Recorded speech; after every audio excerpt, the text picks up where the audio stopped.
Warm welcome to our channel FM Educator. Today we are going to deliver our second lecture of learning English, that is type of sentences. We'll do our best to teach you in the easiest way so that you may be able to understand the basic concept of all types of sentences. There are 6 types of sentences. Number 1 declarative sentences, इन्हें हम affirmative sentences भी कह सकते हैं. A declarative sentence makes a statement और gives information. It ends with a full stop. For example, the sun rises in the east. Fact, she is reading a book. Statement.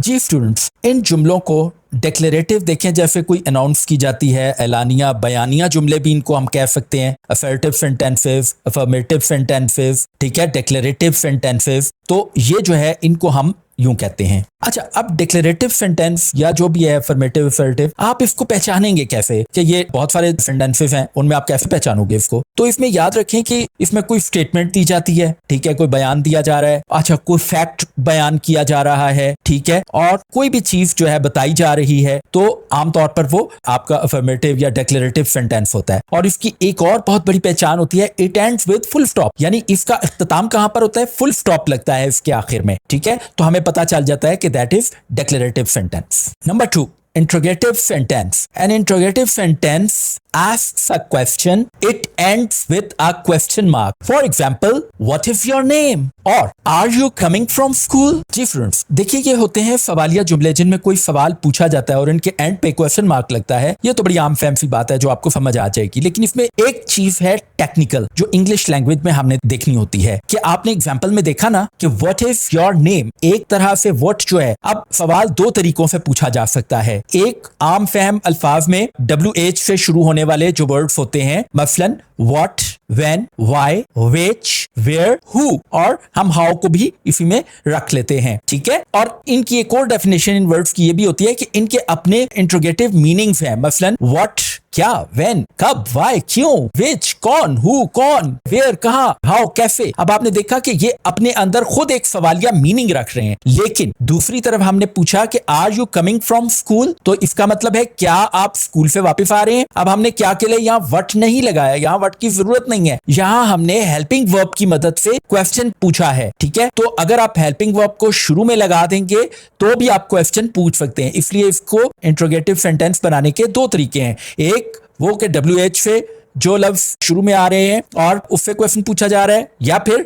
जो है helping verb को अगर शुरू में लगा दें तो उससे भी क्वेश्चन पूछा जा सकता है. तो ये दोनों ही जो है इंट्रोगेटिव सेंटेंसेस कहलाएंगे. Number 3, imperative sentences. Imperative sentence gives a command, request or instruction. It ends with full stop or exclamation mark. For example, please close the door.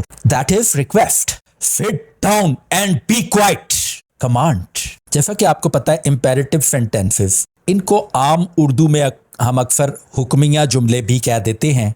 लेकिन इसमें सिर्फ हुक्म नहीं दिया जाता है, यानी कमांड नहीं दी जाती है, बल्कि इसमें रिक्वेस्ट भी की जाती है. जब सेंटेंस में प्लीज आ जाता है या कोई रिक्वेस्टिंग वर्ड या रिक्वेस्टिंग वे आता है तो उसमें हम इसको रिक्वेस्ट भी कहते हैं. या इंस्ट्रक्शन या कोई एडवाइस अगर दी जा रही है तो उसमें जो है वो हम कहेंगे कि इंस्ट्रक्टिव सेंटेंस है या फिर एडवाइस है इसमें. अच्छा, अब इसको देखिएगा, इसमें आम तौर पे किसी काम के करने या ना करने के बारे में कहा जाता है. अगर ना करने के बारे में कहा जाए तो मसलन हमने किया था प्लीज क्लोज द डोर, तो ये भी आ सकता है डोंट क्लोज द डोर, ठीक है, please don't close the door. अब इसमें देखिएगा आप जो है वो यहां पर समझ गए होंगे कि यहां कोई सब्जेक्ट नहीं लगा है, ठीक है. ये आने वाले वक्त में आपको मजीद सब्जेक्ट के बारे में भी इलेबोरेट किया जाएगा.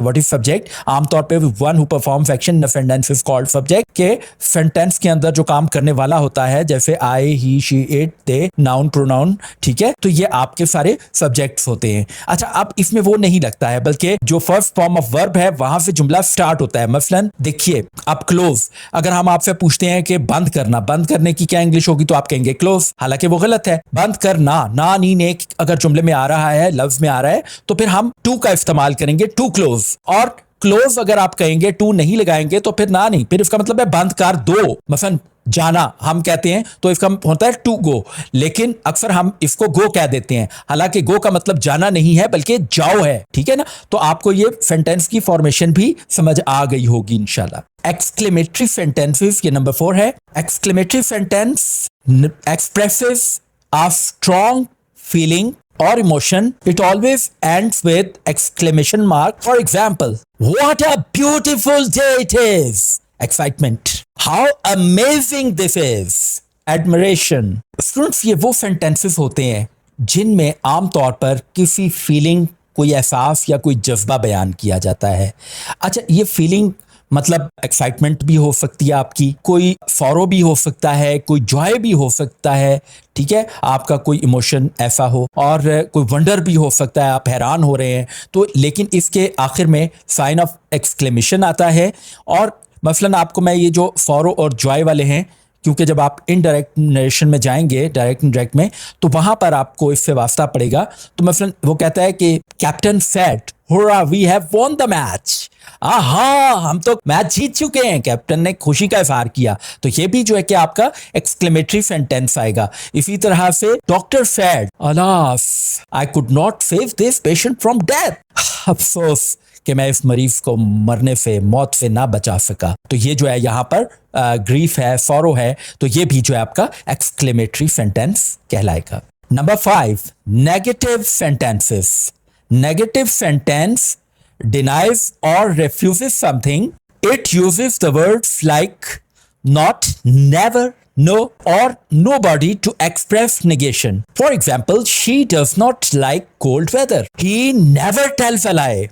ये नेगेटिव सेंटेंसेस हैं। इनमें जब कोई बात झुटलाई जाती है या किसी बात से इनकार किया जाता है तो वो मनफी जुमले कहलाते हैं, नेगेटिव सेंटेंसेस कहलाते हैं। इनमें आपका नॉट, नेवर, नो, ठीक है, और बाज़ औक़ात फिर जैसे मतलब कि डज नॉट, डू नॉट या इस तरह से हेल्पिंग वर्ब्स लग जाते हैं। तो आमतौर पर किसी बात से इनकार जो होता है, और हमारे यहाँ तो आपको पता है इनकार तो सबसे ज्यादा होता है नेगेटिव सेंटेंस का, और नेगेटिविटी का तो यूज माशाल्लाह हम बहुत ज्यादा करते हैं ना जी। तो ये हमारी आमतौर पर रोजाना की बोलचाल में काफी यूज होता है। Optative sentences. An optative sentence expresses a wish, prayer, hope or desire. It often begins with may or how and ends with exclamation or dot. For example, may you live long. May Allah bless you.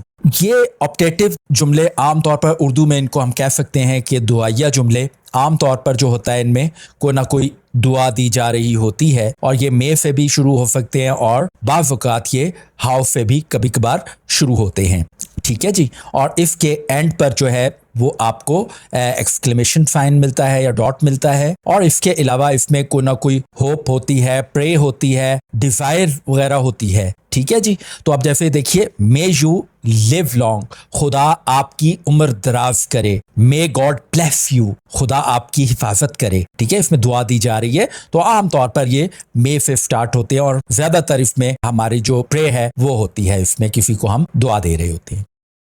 Ji friends, तो ये lecture आपका complete हुआ, लेकिन आपको practice के लिए 2 exercises दी जा रही हैं। अब आंसर सॉल्व तो हैं इसमें, लेकिन ज़्यादा बेहतर ये है कि आप किसी से कहिए कि वो आपको ये सेंटेंसेस बोले, और आप इन तमाम टाइप्स में से जो भी टाइप हो उसको समझने के बाद आइडेंटिफाई करो, और ख़ुद आप इसको नोट डाउन करो, और बाद में टैली करो कि आपने कितनी टाइप्स को सही आंसर किया है।